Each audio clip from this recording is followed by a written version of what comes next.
Jai Hind everyone, this is Rajesh Vikram Singh. In my previous videos, we have talked about all the indefinite tenses. So here today we are going to start with the continuous tense, and this is present continuous tense. So let's start with present continuous tense. First of all, we should know that where do we use this particular tense, because it is very much important that what are the different situations that we use this particular tense in our language. So the situations are well known to us, then only we can speak our sentences in present continuous tense whenever it is required. Otherwise we cannot judge at what position and when to use present continuous tense. That's why the use of present continuous tense is very important. Here on the screen you can see the first point: action in progress at the time of speaking. It means that when the speaker is speaking about any action, at the same time the action is going on, action is in progress. So in that condition, if any action is in progress and at the same time you are talking about the same action, in that case we use present continuous tense. For example, you can see here, I am working at the moment. Means at the moment when I'm speaking, at the same time I'm working. The second example you can see here, they are just rushing to catch the train. It means when this sentence is being spoken, at the same time they are rushing to catch the train. Second point is temporary situation. What does it mean? Temporary situation means here you are not using the sentence that action which is going on in front of you. Here the action is in continuous tense, but it is not being performed in front of you. For example, you can see here, what is your sister doing these days? So here at the time of speaking, the action is not being performed. The question is asked, what is your sister doing these days? And the answer, you can see, she is teaching French at Delhi University. So it doesn't mean that at the time, suppose I am speaking, she is teaching French at Delhi University. So at this time she is teaching or not teaching is not sure, but at present time in her life she is doing this particular, she is performing this particular job. So in that case also we use present continuous tense. The third point you can see, okay, before that let's see, we also use this tense to describe current trends. Current trends, current trends means what? Means at present time what the things are followed by maximum people. If you are talking about any action which is performed by maximum people, followed by maximum people, and you are talking about the same thing, same action, then you use present continuous tense. For example, young people are becoming aware of their rights these days. So nowadays education level has become advanced. So approx maximum people, especially the youngsters, they are well known about their rights, and they cannot listen only whatever is being spoken or given the command. They evaluate. So it is in trend because of the advanced education level. It has become the trend that young people are becoming aware of their rights these days.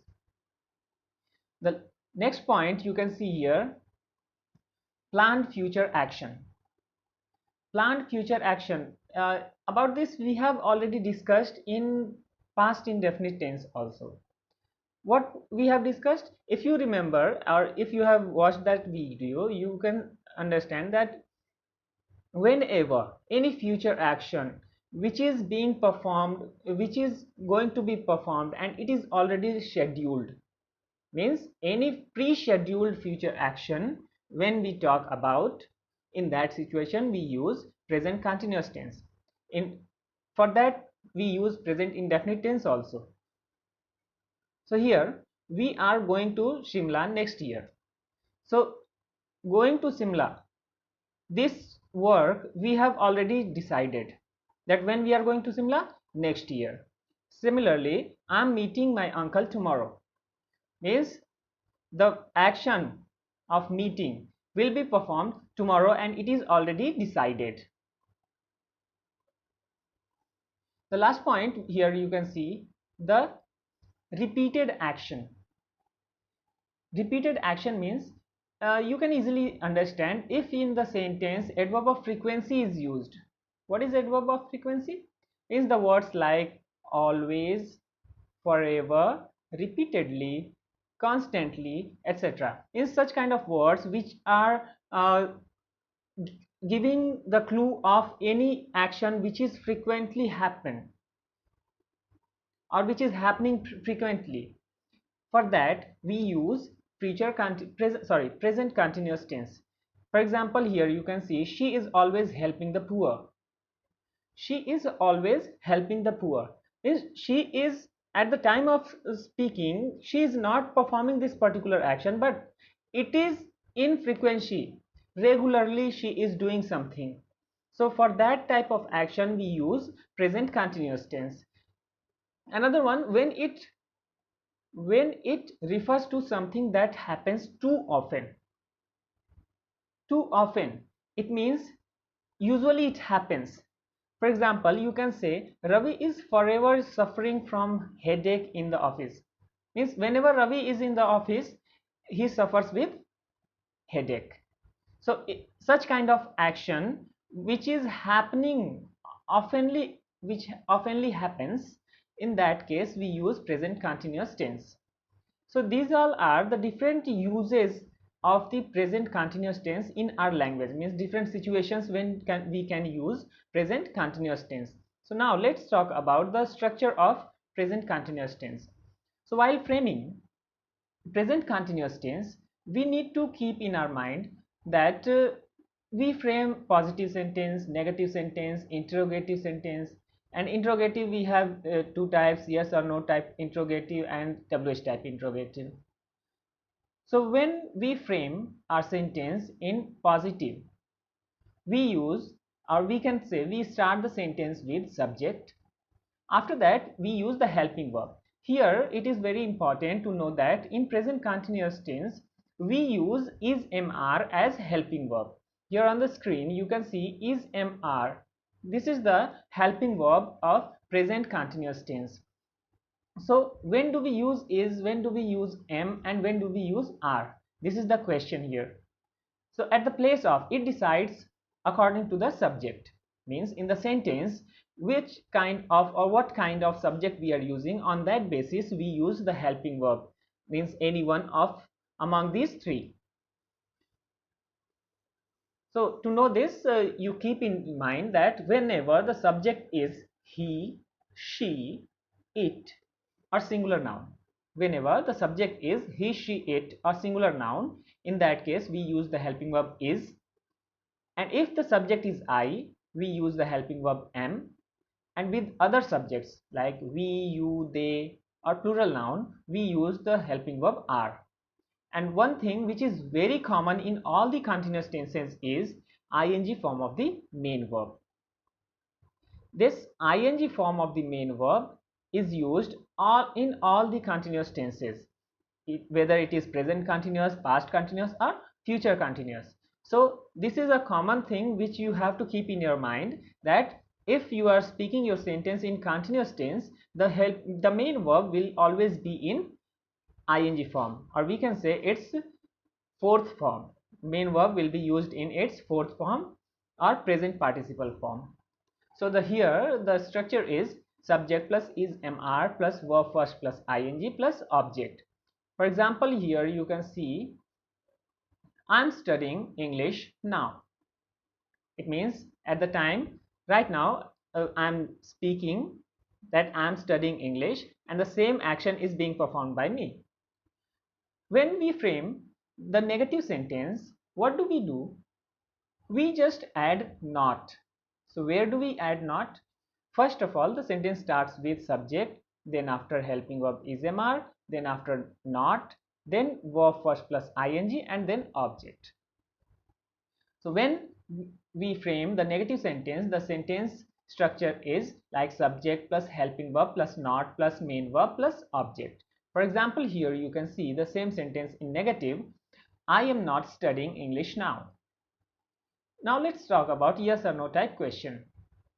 Whenever yes or no type question is asked, the sentence starts with helping verb. Here, as we have already discussed that helping verb is MR, so the sentence will be started with helping verb is MR. And which one will be used, it is totally dependent on the subject. For example, am I studying English now? Am I studying English now? Here you can see we have used a punctuation mark and it is question mark.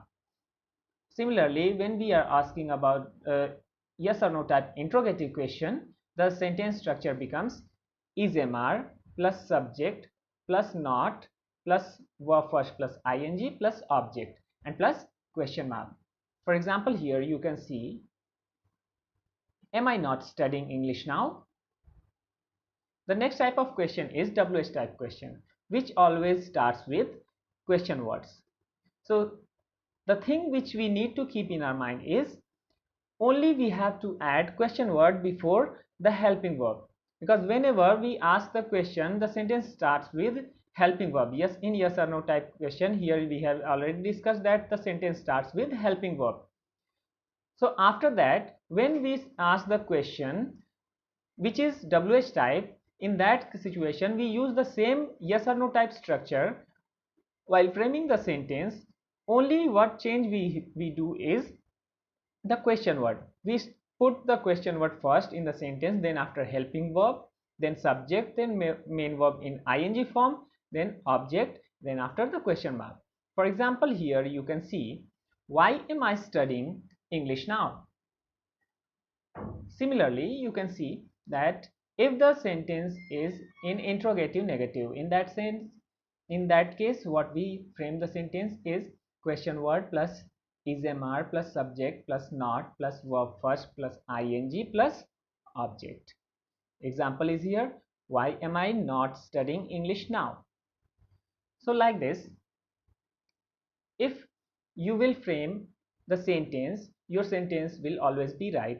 And what are the different uses we have already discussed in previous slide, and here this is the structure of framing the sentence in present continuous tense. So what you have to do is do maximum practice while framing these sentences so that you can make a good command on present continuous tense and you can understand what are the different situations where we use present